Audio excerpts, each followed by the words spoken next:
Now from WATN, it's Local 24 This Week with Richard Ransom.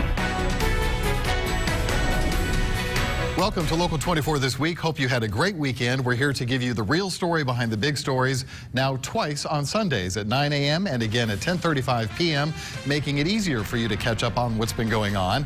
And this week, we're not sure where to start. Lots of news to break down for you.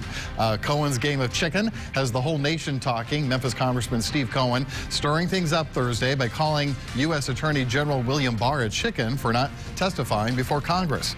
Session over. Tennessee state lawmakers have adjourned until next year, but they accomplished quite a bit, including some landmark school voucher legislation. I'll ask my panel how Governor Bill Lee fared in all of this. And new superintendent Dr. Joris Ray is the new school superintendent for good now after the Shelby County School Board decides to give him that post permanently.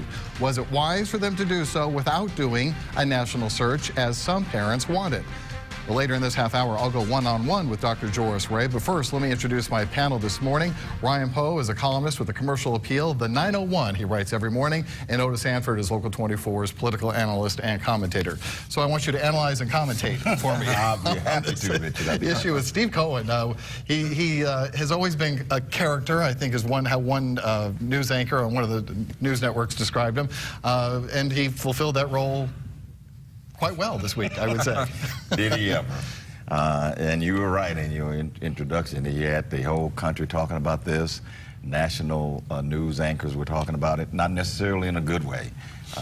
They got one of the anchors was even saying this had to be not just an embarrassment for him and the other members of the Judiciary Committee, but an embarrassment for the Speaker, Nancy Pelosi. And so that's the kind of discussion that's going on here. I've said it before, I've said it again, it was over the top.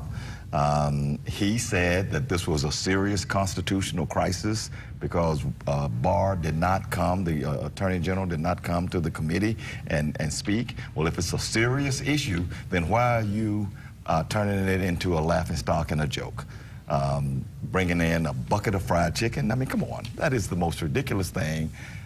He really should apologize for it now and say that that was not the right thing to do because he wound up not only embarrassing himself, but he embarrassed other members of the Judiciary Committee, and he did embarrass Nancy Pelosi. Well, that is the most common thread of comments you hear when it's not name-calling and gets nasty. Yeah. It's just that we are at a very serious time. No matter what side you may align with, there are very serious things being discussed, including and the possible impeachment of a president. Therefore, are you mocking the process when you do something like this?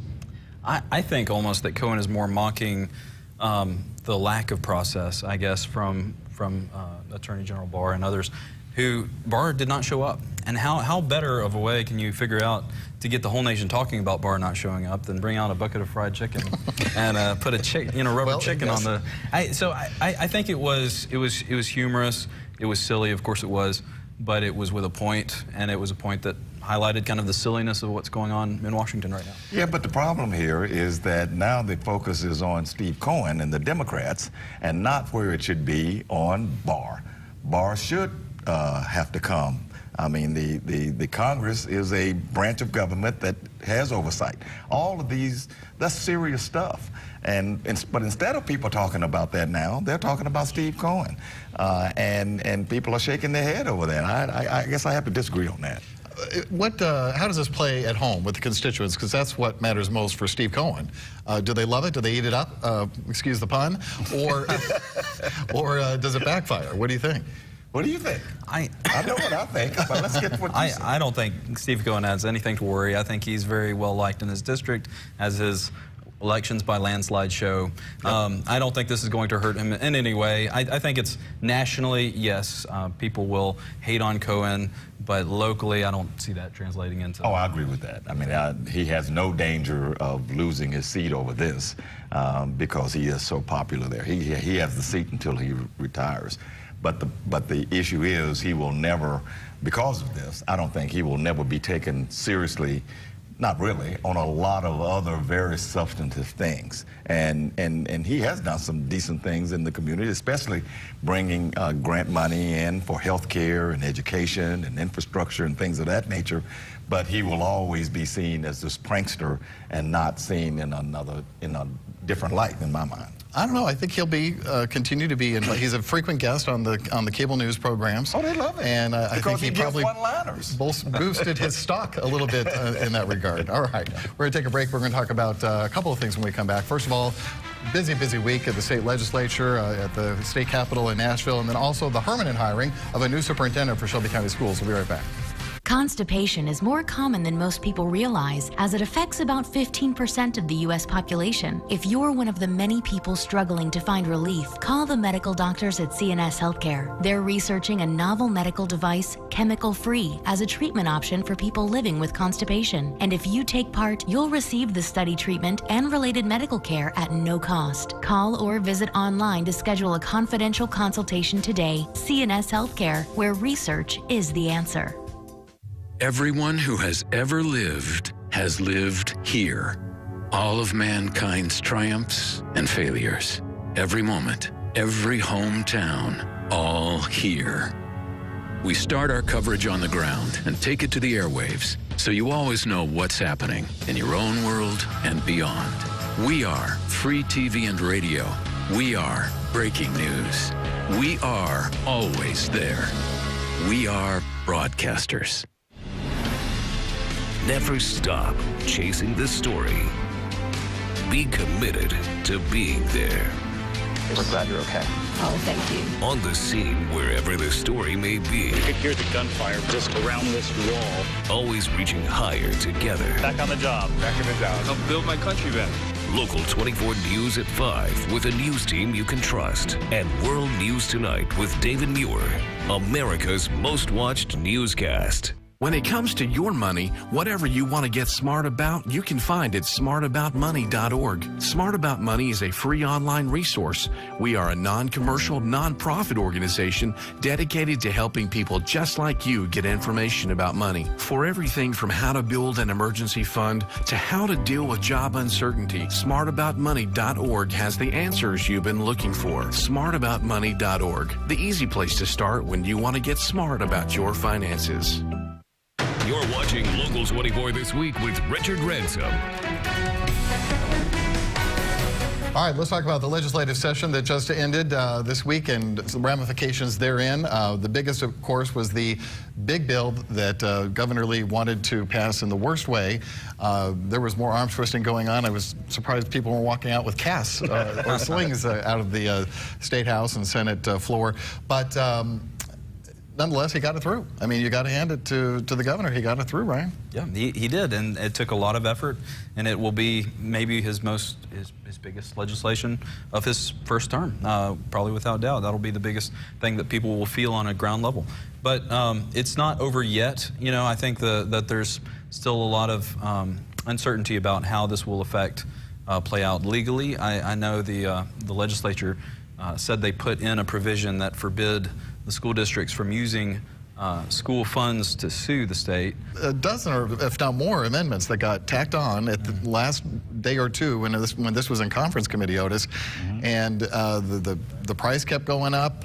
Suddenly we have a $5 million bureaucracy that we're going to establish first to run the program, not to mention other expenses that were not accounted for initially, and the way they had to get votes, you know, by promising that we're not going to have children of illegal immigrants be a part of this, and we're only 2 counties are going to be affected by this. On and on it goes. Right, and that's the only way they could have gotten it done, by putting all those amendments in there, and it still was not as popular of a bill as you would have thought it was. It just narrowly, and it wasn't a 1 vote difference, but it was very close in both the House and the Senate, and that was because, as you said earlier in the week, they said vote for it because it won't impact you. It'll impact Memphis and impact Nashville. But I think even the amendment that says you can't use school money to sue us, I think even that's unconstitutional. So somebody will sue against that in order to be able to sue against the bill itself. This whole thing, yes, it is the signature legislation for Governor Lee, But this is something that is going to be tied up in the courts, and as Brian said, it is not a done deal yet. I predict that there will be legal fights on this. Well, so much of this was kind of a middle finger, I guess, to so many different people to make it work. You know, you had the delegations of Shelby and Davidson counties saying they don't want this for their public schools, including the suburban districts of Bartlett, Collierville, Germantown. They were all against it as well, saying this is big ramifications, a lot accountability that we're wondering how will we know how test score, I guess this was taken care of, that they will have to take the standardized tests still, even if they are going to private school. However, the public schools will have to pay for those standardized tests. It just goes on and on, but what this will mean for the state. So what other pieces of legislation did, caught your eye, caught your interest that you think have ramifications as well?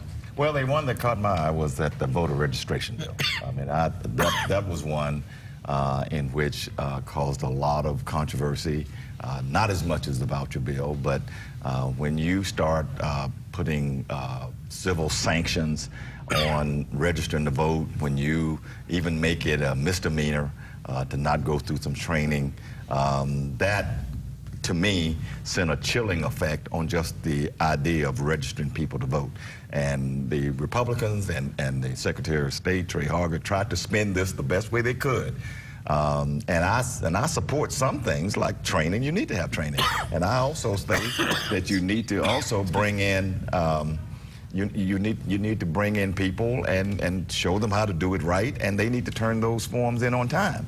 But to go to the extreme that the legislature went through here, I think was heavy-handed, and it sends a chilling message about voter registration. Online sports betting, that was another big one. That would have a big effect on Beale Street. And we think could grow beyond online sports betting and actually have brick and mortar. But I was interested that the gambling industry is somewhat critical of Tennessee's version of this. They say that they were at the behest of all the major league sports. NFL, MLB, and NBA had quite a hand in this legislation. The data that will be used for the betting will be pretty much controlled by those major leagues. So there's some serious criticism about that as well. All right, anything else that we want to talk about from the legislature? What about the ruckus at the end there where the lawmakers were, the Democrats were locked in the State House chamber because they didn't have a quorum, and they wanted to make sure they got a quorum to vote on a block grant affecting Medicaid expansion. And there was also an altercation with G.A. Hardaway. I still don't know what really happened there, but another Democratic lawmaker says that a security officer assaulted him. But then a Republican lawmaker says, no, it was G.A. Hardaway who did, you know, who was in the wrong here.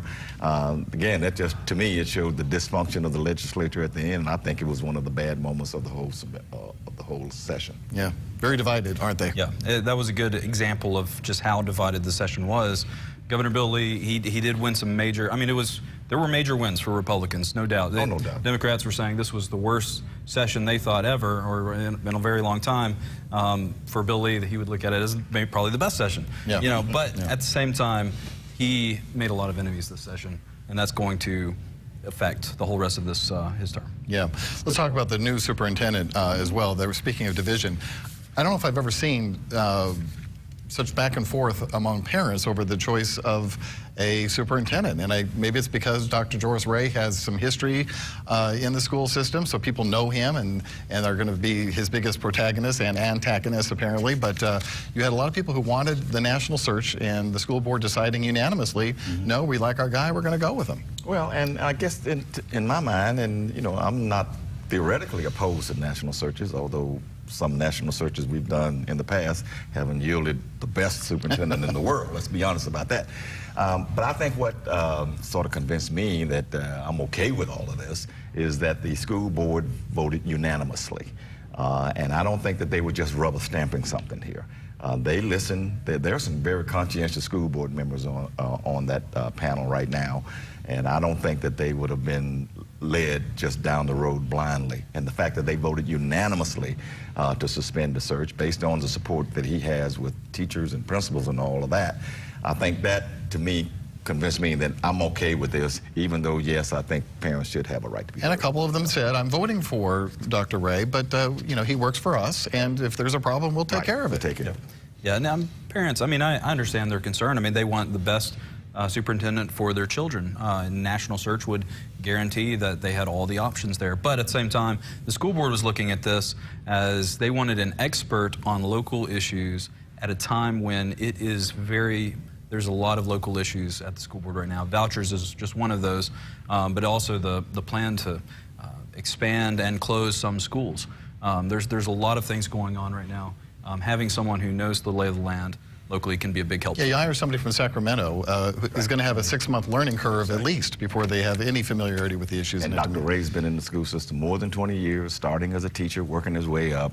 I mean, there's something to be said about that. Plus, he has the education background that Dorsey Hobson didn't have. So, I mean, I'm okay with it. I really am. Okay, well, it's a cliche, but time will tell. All right, we'll take a break. When we come back, Dr. Joris Ray will be here for my interview with him one-on-one. Sonic's new Red Bull Slushes. We took a crowd favorite and combined it with another crowd favorite. It's sure to be a crowd favorite. Rush in for Sonic's new Red Bull Slushes, half price during happy hour.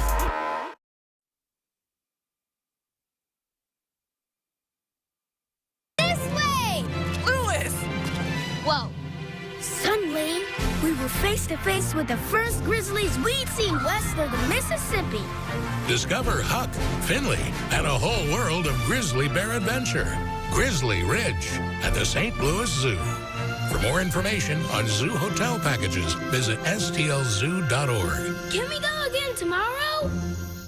Hello, I'm Richard Ransom, inviting Local 24 viewers to join me on a Canadian Rockies train adventure September 9th to the 18th. Explore Calgary, dine atop the Calgary Tower, and experience breathtaking views in Banff before our exciting train journey to Vancouver aboard Via Rails Canadian. We'll also visit historic Victoria and view the Parliament Building and beautiful Inner Harbor. All airfare, great hotels, and more included. For more information, call Holiday Vacations at 1-800-826-2266. I'm Richard Ransom. Coming up on Local 24 this week, the real story behind the big stories. I'm going one-on-one with new Shelby County School Superintendent Dr. Joris Ray, plus Otis Sanford and CA columnist Ryan Poe. Local 24 this week, now twice on Sundays at 9 a.m. and 10:35 p.m. Bacon, Swiss cheese, juicy chicken on a King's Hawaiian bun. Oh, what else is it saying? It's saying you still owe me that $30. Hang up. Hurry into Sonic for the King's Hawaiian Chicken or Burger Club and try order ahead to get happy hour anytime.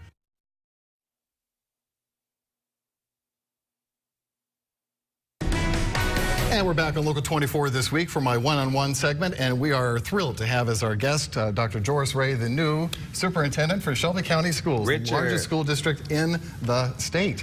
Yes. That's quite a responsibility. Huge responsibility, but I'm excited. I don't have to tell you. Well, we're going to talk about how you have kind of an infectious energy that I'm hoping will translate across the school district. Let's talk about this voucher situation, though, first. Vouchers, yes. Davidson County, Shelby County, only counties targeted, basically, for this. And you two districts were on record as saying we are actively considering filing a lawsuit if this should pass. Well, guess what? Now we learn they've worked an amendment into the legislation that says, no, we're forbidding Shelby County or Davidson County from suing over this legislation. What's going on? What's your strategy here? Are you going to try and figure out a way to file a lawsuit together? Have you had conversations with Davidson County about what to do next? Well, first of all, thank you, Richard, for having me here. Yes, I've had numerous conversations with the superintendent there, Dr. Adrian Battle, and we did discuss the vouchers legislation. And we're going to exhaust all our legal options because it's about what's best for children here in Shelby County. And it's unfortunate that you have a bill that targets 2 urban school districts.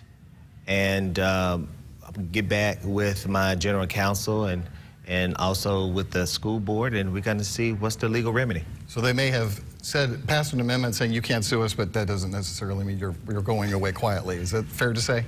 Fair to say. Okay. I was interested in that whole debate, how many other public school districts were concerned about this, and their school boards voted against it as well. And you know who I'm including in here, Collierville, Germantown, Bartlett, all saying, no, we don't want this, even though they aren't immediately impacted by it. Absolutely. Well, what happens, it takes taxpayers' dollars and you pour it into private entities. And also, I really respect the governor, and I appreciate what he has done for CCTE in that transformation and putting over $25 million into college career technology education. I've had a 30-40 minute conversation with the governor. Also, I was able to go up maybe 2 or 3 weeks ago to look the governor in the eye and say, hey, I think your heart is in the right place, but you're off base when it comes to school vouchers, because it's not going to get at his intent, because the $7,300 will not provide a world-class education for the poorest children. That's where he was very clear, where he wanted the vouchers to really make the major impact. But also, at Shelby County Schools, we have choices. We have plenty of choices.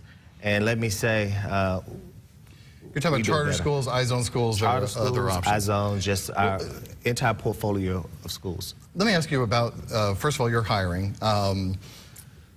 You know, there was debate, emotions running high about whether there should be a national search or not. Yes.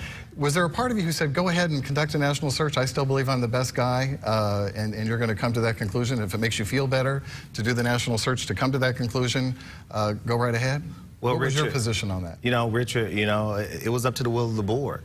But as I've stated before, if the board wanted to do a national search, you know, I really felt confident that I would still be the #1 choice.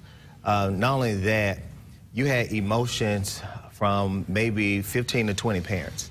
But I've served this community for over 22 years, and I've talked to so many different parents in our community, and I've been out since I've been superintendent, from Fraser to Whitehaven to Hickory Hill to Westwood and everywhere in between.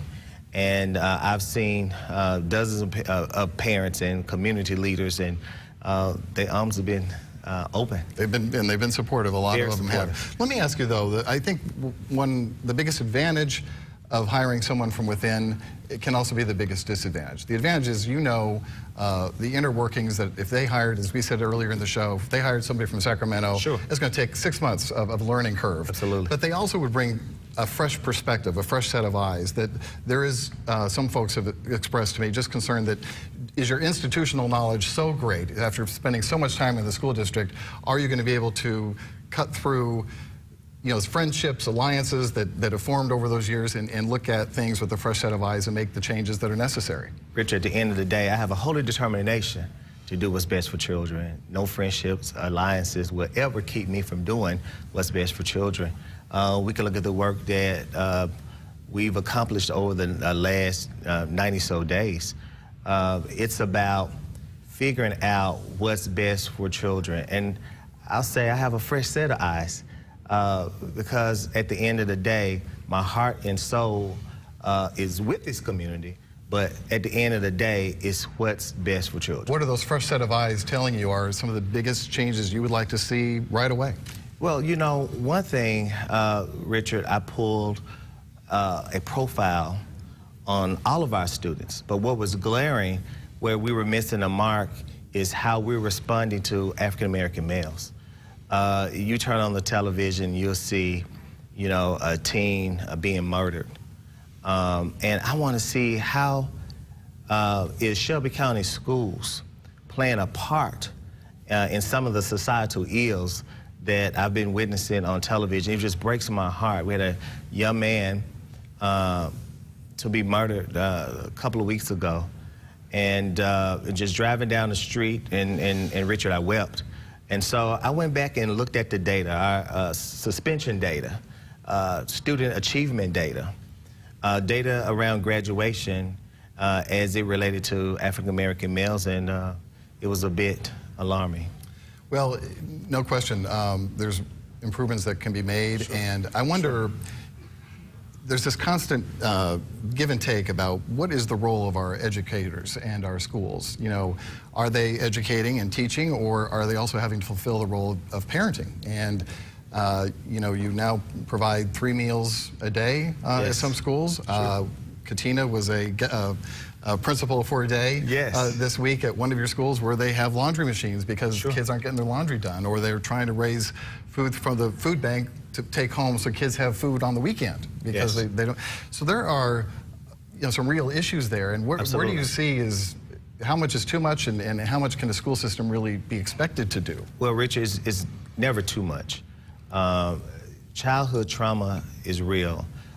In my 7 next step plan to Destination 2025, social emotional learning is step number 2 behind academic equity in action. And in that, Richard, we've witnessed, as you said, students coming to school hungry, traumatized, mentally, physically, sexually abused. And it's our job to peel back that onion and figure out what's the root cause that's keeping students from achieving academically. So whatever we can do, of course we have limits and things that we can't do by law, but our teachers are so great. I got to get there because one more thing I want to get in. I want you to, I hear that you have some suspicions, some misgivings about the news media. One thing Katina said, you said, I don't believe everything negative you hear. You called out all the TV stations and said there are positive things that happen. I just want you to know that we are interested in putting out positive stories about the school system, but there are going to be some negative stories too, and just ask that you consider that in our coverage. So Richard, we want to be transparent, and I'm building a culture of excellence and a culture of trust. So do we get it right all the time? Absolutely not, but we're working hard every day, and I believe in my teachers, and I believe in my principals, and most of all, I believe in the students here in Shelby County. All right, sir. We'll leave it there. We'll take a break. We'll be right back. A drunk driver hit us head on. I am so glad that one of my family members told me to call the Reeves Law Firm. The jury awarded us $1.8 million.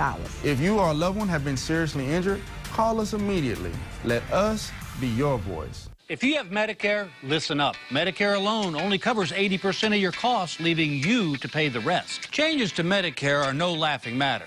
If you don't know the plans available now, you might end up with a doctor you're not so comfortable with. Understanding all the options, let's face it, it can be downright confusing. And that's why I love Health Markets, your insurance marketplace.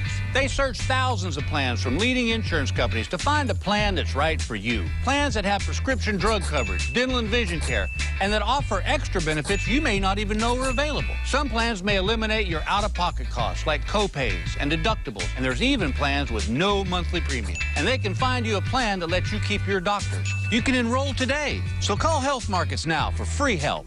It's easy to find the Medicare plan that saves you money. Your insurance marketplace, Health Markets. Call the number on the screen now for a free, no-obligation consultation. Representatives are standing by to assist you 24/7. Don't wait. A drunk driver hit us head on. I am so glad that one of my family members told me to call the Reeves Law Firm. The jury awarded us $1.8 million. If you or a loved one have been seriously injured, call us immediately. Let us be your voice.